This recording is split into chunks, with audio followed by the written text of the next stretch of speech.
안녕하세요. 크립토노마드입니다.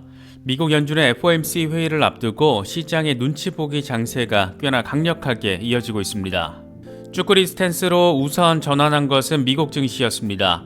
새해 들어서 시장은 금리 인상 속도 조절, 나아가서 금리 인상 중단 등을 기대하면서 한껏 기대감에 부풀어 오르면서 랠리를 펼쳤었는데 FOMC 회의 이후에 제롬 파월 의장의 멘트가 과연 어떻게 나올지를 놓고 긴장하고 있는 모습입니다. 여차하면 지난해 잭슨홀 미팅 시즌2가 될 가능성도 있는 그런 상황인데 뉴욕 증시는 이 같은 우려 속에서 일제히 하락 마감했습니다. 한 달 내내 급격한 랠리를 이어가면서 2013년 이후 최고의 1월을 만든 비트코인 역시 다소 힘이 빠진 모습을 확인해주고 있습니다. 24,000달러 돌파를 시도하던 비트코인은 22,000달러 중반까지 다시 후퇴하는 상황을 보여줬는데 이 정도 빠져도 1월 상승률이 37% 수준이니까 아주 무시무시한 수준의 조정이라고는 보기 어려운 그런 상황이기도 합니다. 과연 시장이 어떤 방향성을 잡게 될지는 한국 시간으로 2월 2일 새벽 4시에 결정됩니다. 시세라는 것은 늘상 그렇듯 상승도 하고 하락도 하고 그렇게 일련의 사이클 흐름을 만들면서 나아가게 마련입니다. 요즘 들어서 안 그래도 지겹디 지겨운 약세장이 지나가고 강세장의 초입 상황을 보여주는 시그널들이 나오고 있는 요즘 들어서 부쩍 눈에 띄는 게 있는데 바로 비트코인 등 암호화폐에 대한 채택이 꽤 빠른 속도로 진행되고 있다는 겁니다. 이런 상황을 가장 상징적으로 보여주는 것은 단연 트위터가 아닐까 싶은데 트위터 결제 마스터 플랜의 결제 지원 수단 가운데 암호화폐가 포함되기로 한 것으로 전해지면서 주목도를 높이고 있습니다. 이 밖에도 바이낸스, 리플 등 굵직한 크립토 기업들도 크립토 채택과 관련한 의미 있는 소식들 전해왔습니다. 하나씩 짚어보도록 하겠습니다. 리플의 경우에는 4분기 실적 발표를 진행했습니다. 상장 기업이 진행하는 방식의 실적 발표는 아니고 4분기 실적 결과를 리포트 형태로 공개했습니다.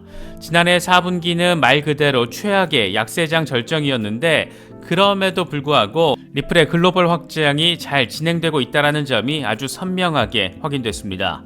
리플 소송 이슈와 관련해서도 올해 소송 결과를 보기를 바란다라는 입장을 밝히면서 나름의 소회를 밝히기도 했습니다. 리플의 4분기 실적 발표 내용 핵심적인 부분들 정리해보겠습니다. 크립토 블라블라 채널은 이제 서서히 멤버십 컨텐츠 강화를 위한 전환 작업에 나설 예정입니다. 지금까지 전체 공개 컨텐츠로 진행됐던 라이브 방송은 이제부터는 멤버십 전용 공개 컨텐츠로 제공됩니다. 멤버십 라이브에 참여해서 직접 소통하며 다른 사람들의 인사이트를 함께 공유하고 싶으신 분들은 멤버십 회원에 가입해 주시면 됩니다. 라이브 방송 참여는 멤버십 레벨에 상관없이 참여하실 수 있습니다. 다만 라이브 방송 이후에 제공되는 라이브 요약본 컨텐츠는 전체 공개로 무료로 제공됩니다. 저희 채널의 핵심이자 제가 가장 많은 에너지를 쏟고 있는 메인 영상의 경우에는 순차적으로 멤버십 컨텐츠로 전환됩니다. 앞부분의 요약 버전은 전체 공개로 제공되고 전체 영상은 크립토 노마드 등급, 그러니까 직장인 등급 이상 회원들을 대상으로 제공됩니다. 무료 컨텐츠와 유료 컨텐츠의 구분이 이루어지게 되는 만큼 구독자분들의 상황과 선호도에 따라서 컨텐츠를 소비하시면 됩니다. 멤버십 규모가 더 커질수록 더 다양한 컨텐츠로 양질의 정보를 제공해 드릴 수 있도록 노력하겠습니다. 크립토 블라블라 멤버십에 대해서 많은 관심과 성원 부탁드리겠습니다. 그럼 이번 영상 시작하겠습니다. 올해 금리가 인하될 수 있다는 가능성에 한껏 기대감이 부풀어 오르면서 랠리를 펼쳤던 뉴욕 증시는 FOMC를 코앞에 두고 완전 쪼그라들었습니다. 금리 인상 속도 조절이 이루어질 것 같긴 한데 제롬 파월 의장이 과연 이렇게 흥분한 모습을 보이고 있는 시장을 가만히 내버려 둘까? 이런 우려가 고개를 들면서 시장을 압박하고 있습니다. 새해로 접어들면서 증시와 비트코인 등 위험자산 시장이 급반등 양상을 보였던 것은 인플레이션 둔화 추세가 뚜렷하게 나타나면서 연준이 올해 금리 인하로 정책 전환에 나설 것이다. 이런 기대감이 커졌기 때문입니다. 이런 분위기는 시장에 적극적으로 주입됐고 뉴욕 증시는 1월 들어서 다우가 2.5%, S&P 500은 6% 상승을 기록했습니다. 11% 급등한 나스닥은 2001년 1월 이후에 최대폭의 상승세를 확인해줬습니다. 그만큼 연준의 정책 피봇에 대한 시장의 반응이 컸던 것을 느낄 수가 있습니다. 문제는 이렇게 흥분해버린 시장을 아직 목표치 2%를 향해서 갈 길이 먼 연준의 입장에서 가만히 놔둘 것인가 하는 부분입니다. 이건 사실 작년 8월 잭슨홀 미팅 때를 생각해보면 상황 이해가 쉬워지는데, 지난해 7월에도 시장은 연준의 정책 전환 가능성을 기대하면서 나름의 서머 랠리를 펼쳤었고, 그렇게 의미 있는 9월로 이어지기를 기대했지만 제롬 파월 의장은 잭슨홀 회의에서 강력한 매파 발언들을 쏟아내면서 시장의 랠리 분위기에 완전 찬물을 시원하게 끼얹어 버렸습니다. 이번에도 FOMC 회의를 앞두고 시장이 숨을 죽이고 있는 것은 여차하면 이번 FOMC 회의 이후 기자회견이 작년 잭슨홀 미팅의 시즌2가 되는 것 아니냐, 이런 우려가 깔려 있기 때문입니다. 특히 연준 입장에서는 1년 내내 이어진 고강도 긴축에도 불구하고 고용시장이 여전히 견고하다라는 점에서 좀 더 강력한 매파적인 멘트를 내놓을 여지가 존재합니다.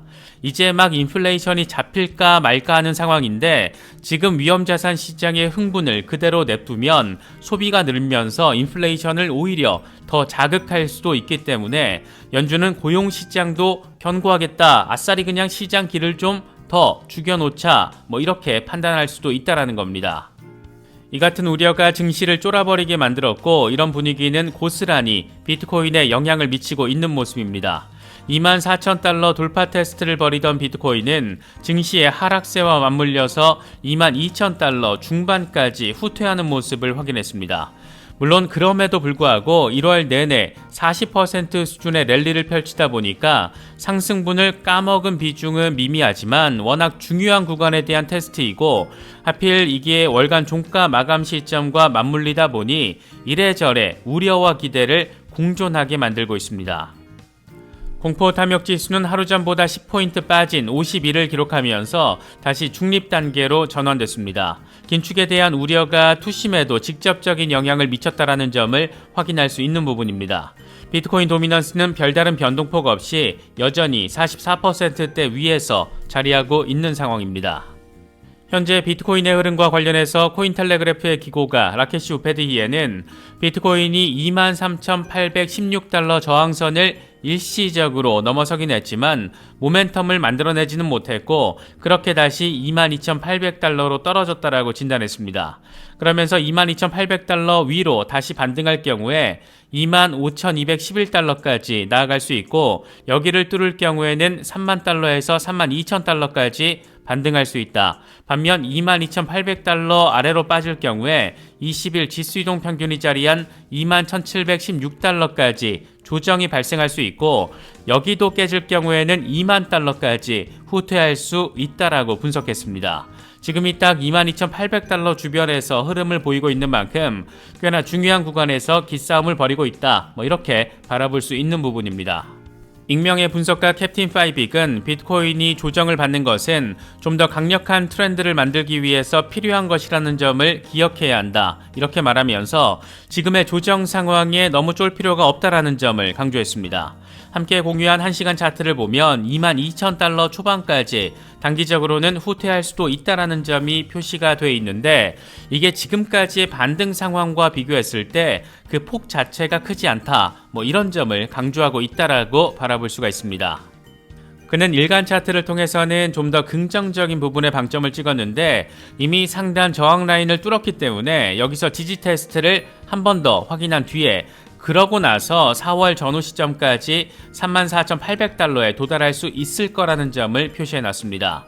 이렇게 되면 작년 봄 수준으로 다시 회복할 수 있다는 것을 의미하는데, 제발이지 이 정도만 돼도 딱 좋을 것 같습니다. 크립토 타이탄의 경우에는 비트코인 주간 차트를 분석하면서 과거 약세장에서 3번에 걸친 지지 테스트를 완성한 뒤에 늘상 비트코인은 급격한 랠리를 벌였다라는 점을 강조하며, 이번에도 이미 3번의 바닥 테스트를 벌였고 이제 다음 단계는 강세 랠리다, 이런 점을 설명했습니다. 매력적인 세 번째 바닥 테스트를 통해서 비트코인은 늘상 약세장의 바닥을 확인했다라는 건데, 차트의 반복성이 워낙 비슷하다 보니까 어째 이번에도 비슷한 흐름을 보이게 되지 않을까, 괜히 더 기대감을 갖게 되는 것 같습니다. 요즘 미국에서는 FTX 사태와 관련된 재판이 진행되고 있습니다. 지금 돌이켜보면 이런 말도 안 되는 상황을 어떻게 겪었나 싶은 생각이 들기도 하는데, FTX 사태가 개미 투자자들에게 가장 큰 경각심을 안긴 것은 셀프 커스터디에 대한 필요성이 아니었나 생각됩니다. 로이터 최근 보도 내용을 보면 FTX 사태 이후에 셀프 커스터디를 통해서 직접 크립토를 보관하는 개인 지갑의 수가 23% 증가한 것으로 나타났습니다. 셀프 커스터디는 점차 하나의 트렌드가 되고 있는 모습인데 저 역시 장기 홀딩 물량 가운데 일부는 디센트 월렛에 보관을 하고 있습니다. 셀프 커스터디에 관심이 있으신 분들은 오른쪽 상단의 카드를 클릭하시면 저희 채널과 파트너십을 맺고 있는 디센트 월렛을 특별 할인 가격에 구매하실 수 있습니다.